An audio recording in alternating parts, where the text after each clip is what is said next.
ಅಂತ ಬಂದಿದ್ದು. ನಮ್ಮ ಅಮ್ಮರ ಅಣ್ತಂದಿರು ಏಕಾಏಕಿ ಜಗಳ ಮಾಡಿ ಅಡಿಕೆ ಗಿಡ ಎಲ್ಲ ಕಡ್ದು ನಮ್ಮ ಅಮ್ಮರು ನಮ್ಮ ಅಕ್ಕರು ಒಳಗಡೆ ಹೋದ್ರೂ ಬಿಟ್ಟಿಲ್ಲ. ಹೋಗಿ ಅಲ್ಲೆಲ್ಲ ನಮ್ಮ ಅಮ್ಮನ ಸರ ಕಿತ್ತಾಕಿ ಅಕ್ಕಂಗೆ ಇದು ಬಟ್ಟೆ ಎಲ್ಲ ಎಳ್ದಾಕಿ ತಲೆಗೆ ಬುಲ್ಡೆಗೆ ಹೊಡೆದು ಕೈಗೆಲ್ಲ ಚಾಕದಲ್ಲಿ ಇದು ಮಾಡಿ ಗಿಡಗಳೆಲ್ಲ ಒಂದು 15 ತೆಂಗಿನ ಗಿಡ ಅದು ನಮ್ಮ ಅಮ್ಮಂಗೆ ಕೊಟ್ಟಿದ್ದ ಜಾಗ ಪಕ್ಕ ಅಡಿಕೆ ಗಿಡ ಪಕ್ಕಕ್ಕೆ ಹಾಕೊಂಡಿತ್ತು, ನಮ್ಮ ಮನೆ ಪಕ್ಕದಲ್ಲೇ ಹಾಕೊಂಡಿತ್ತು, ಬೆಳೆಸಿತ್ತು. ಅವ್ರಿಗೂ ಏನೂ ಇಲ್ಲ, ನಾವೇನು ತೊಂದರೆನೂ ಕೊಟ್ಟಿಲ್ಲ, ಏನೂ ಇಲ್ಲ. ಅವ್ರು ಬಂದು ಏಕಾಏಕಿ ಕಡ್ದುಬಿಟ್ಟಿದ್ದಾರೆ 10 ಗಿಡನ. 10 ಗಿಡ ಕಡ್ದು ಆಮೇಲೆ ಇದಾಯಿತು. ನಾವು 112ಗೆ ಫೋನ್ ಮಾಡಿ ಪೊಲೀಸ್ ಕಂಪ್ಲೇಂಟ್ ಕೊಟ್ಟು ಅಲ್ಲಿ ಪೊಲೀಸ್ ಕಂಪ್ಲೇಂಟ್ ಕೊಟ್ಬಿಟ್ಟು ಬಂದು ಅಲ್ಲಿ ಹೋಗಿ ಕಂಪ್ಲೇಂಟ್ ಕೊಟ್ಟು ಬಂದಾದಮೇಲೆ ಬೆಳಗ್ಗೆ ಬರ್ರಿ ಅಂತ ಹೇಳಿದ್ರು, FIR ಮಾಡ್ತೀವಿ ಬೆಳಗ್ಗೆ ಬರ್ರಿ ಅಂತಂದರು. ನಾವು ಮನೆಗೆ ಬಂದಾದಮೇಲೆ ಇವರು ನಮ್ಮ ಅಮ್ಮ ಇದ್ದಾರಲ್ಲ ಅವ್ರ ಅಕ್ಕನ ಮಗ ನಮ್ಮ ಹಸ್ಬೆಂಡ್ಗೆ ಫೋನ್ ಮಾಡಿ, ನೀನು ಕಂಪ್ಲೇಂಟ್ ವಾಪಸ್ ತಗೋ, ನೀನು ಅಳಿಯ ಅಷ್ಟೇ, ನೀನೇನು ಮಗ ಅಲ್ಲ, ನಾನು ಬೆಳಗ್ಗೆ ಕಂಪ್ಲೇಂಟ್ ವಾಪಸ್ ತಗೊಳ್ಳಿಲ್ಲ ಅಂದರೆ ಬೆಳಗ್ಗೆ ಬಂದರೆ ಏನಾಗ್ಬಿಡುತ್ತೋ ಹಂಗೆ ಹಿಂಗೆ ಅಂತ ಧಮಕಿ ಹಾಕಿದ್ದಾರೆ ಸರ್. ನಮಗೆ ನ್ಯಾಯ ಬೇಕು ಸರ್. ನಾವು ಇರೋದೇ 2 ಹೆಣ್ಮಕ್ಳು ಸರ್. ಆಸ್ತಿ ವಿಚಾರಕ್ಕೆ ಸರ್, ಆಸ್ತಿ ವಿಚಾರಕ್ಕೆ ನಮ್ಮಮ್ಮ ಕೇಸು ಸಹ ಹಾಕಿಲ್ಲ. ನಮ್ಮ ಪಾಡಿಗೆ ನಾವು ಕೂಲಿ ಮಾಡ್ಕೊಂಡು ತಿನ್ನೋರು. ಅವ್ರು ಹೇಳಿ ಕಳ್ಸೋರು ಸೈನಾಕ್ ಬಾ ಅಂತ. ನಮ್ಮಮ್ಮ ಏನಾಯ್ತೋ ಅದು ಕೂತ್ಕೊಂಡು ಮಾತಾಡೋಣ ಬರ್ರಿ ಮನೆ ಹತ್ರಕ್ಕೆ ಅಂತ ಅವರೇ ಬಂದು ಹೇಳ್ತಿರ್ಲಿಲ್ಲ, ಬೇರೆಯವ್ರ ಹತ್ರ ಹೇಳ್ಸೋರು. ಅದಕ್ಕೆ ನಮ್ಮಮ್ಮ ಹೇಳ್ತು ಬೇಡ ನಮ್ಮ ಮನೆ ಕಡೆಗೆ ಬರ್ರಿ, ಮನೆ ಹತ್ರನೇ ಬರ್ರಿ ಮಾತಾಡೋಣ, ಏನಾಯ್ತೋ ಕೂತ್ ಮಾತಾಡಿ ನಾನು ಹಾಕ್ತೀನಿ ಸೈನಾ ಅಂತ ಅಂದರು. ಅಷ್ಟಕ್ಕೇನೆ ನಾನೇನು ಕೊಡಲ್ಲ, ಇದು ಮಾಡಲ್ಲ, ಅದು ಮಾಡಲ್ಲ, ಹಿಂಗೆ ಮಾಡಲ್ಲ, ಅವ್ಳಿಗೇನು ಕೊಡಲ್ಲ ಅಂತೇಳಿ ಬಂದು ಏಕಾಏಕಿ ಜಗಳ ಮಾಡಿದ್ದಾರೆ ಸರ್.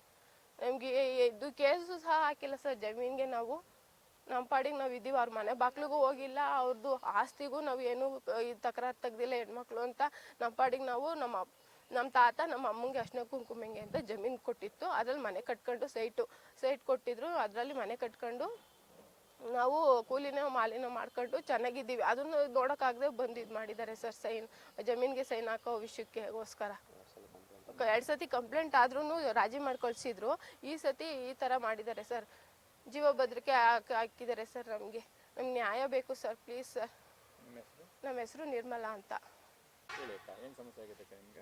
ಸರ್. ನಮ್ಮ ಜಮೀನಲ್ಲಿ ನಮ್ಮ ತಾಯಿ ಜಮೀನಿಗೆ ಕೊಟ್ಟಿದ್ದಾರೆ ಸರ್. ನಾವು ಅವ್ರ ತಂದೆ ಇರೋರಿಗೆ ಅಕ್ಕ ತಂಗಿದಿರಿಗೆ ಅಂತ ಹೇಳ್ಬಿಟ್ಟು ನಮ್ಮಮ್ಮ ಸೈಟಲ್ಲಿ ರೋಡಲ್ಲ ಸರ್, ಮನೆ ಪಕ್ಕದಲ್ಲೇ ಅಡಿಕೆ ಸಸಿಗಳು ಒಂದು 15-20 ಅಡಿಕೆ ಸಸಿಗಳು ಹಾಕಿದ್ದಾರೆ, ಹೂವಿನ ಗಿಡಗಳು ಹಾಕಿದ್ದಾರೆ ಸರ್.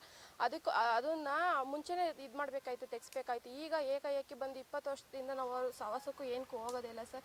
ಈಗ ಏಕಾಏಕಿ ಬಂದುಗಳು ಮರಗಳು ಎಲ್ಲ ಕರೆದು ಅದು ಕೇಳಕ್ಕೆ ಹೋಗಿದ್ದಕ್ಕೆ ನಮ್ಮ ತಾಯಿಯವರು ಅವಾಜಿ ಶಬ್ದದಿಂದ ಬೈತಿರು ಹೊಡಿತಿದ್ರು. ನಾನು ಕೇಳಕ್ಕೆ ಹೋಗಿದ್ದಕ್ಕೆ ಅವ್ರು ನನ್ನ ಮೇಲೂ ಅಲ್ಲೇ ಮಾಡಿ ಒಳಗಡೆಗೆ ಬಂದು ಹೊಡಿಯೋಕ್ಕೆ ಬಂದರು ಸರ್. ಆಮೇಲೆ ನಮ್ಮ ಮೈದವ್ರು ಬಂದರು ಸರ್. ಫೋನ್ ಮಾಡಿದ್ರು, ನನಗೆ ಏಟಾಗಿದ್ದ ತಕ್ಷಣ ನಮ್ಮ ಮೈದವ್ರಿಗೆ ಫೋನ್ ಮಾಡಿದೆ ಸರ್. ಅವರು ಬಂದರು ಸರ್. ಆಮೇಲೆ ತಿರ್ಗಾ ಅವರು ವೀಡಿಯೋಗಳೆಲ್ಲ ಮಾಡ್ಕೊತಿದ್ದಕ್ಕೆ ಕೆಟ್ಟದಾಗ ಅವ್ರಿಗೂ ಬೈದರು ಸರ್. ನೀವೇ ಯಾರೋ ಕೇಳಕ್ಕೆ ಬರ್ತೀರಾ, ನಮ್ಮ ಯಜಮಾನ್ರೆಲ್ಲ ಕೇಳಕ್ಕೆ ಬಂದರೆ ನೀವ್ಯಾಕೆ ಕೇಳಕ್ಕೆ ಬರ್ತೀರಾ, ನಿಮ್ಗೇನು ಹಕ್ಕಿದೆ ಅಂತ ಎಲ್ಲ ಹೇಳ್ತಾಯಿದ್ರು ಸರ್.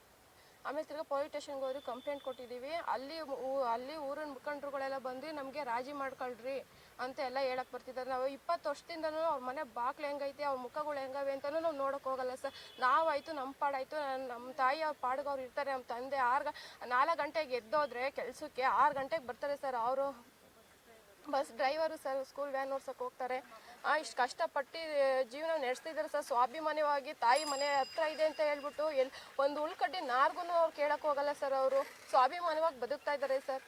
ಇಷ್ಟು ನಮ್ಮ ತಾಯಿ ಮೇಲೆ ಏನು ಸರ್ ಇಷ್ಟೊಂದು ಅಗೆ ಇಟ್ಕೊಂಡು ಈ ಥರ ಮಾಡ್ತಾ ಇದ್ದಾರೆ ಅಂತ ಗೊತ್ತಿಲ್ಲ ಸರ್. ನಮಗೆ ಆ ಜಮೀನಿಗೋಸ್ಕರ ಸೈನ್ ಹಾಕ್ರಿ ಅಂತಲೂ ಬಲವಂತ ಮಾಡ್ತಾ ಇದ್ದಾರೆ ಸರ್.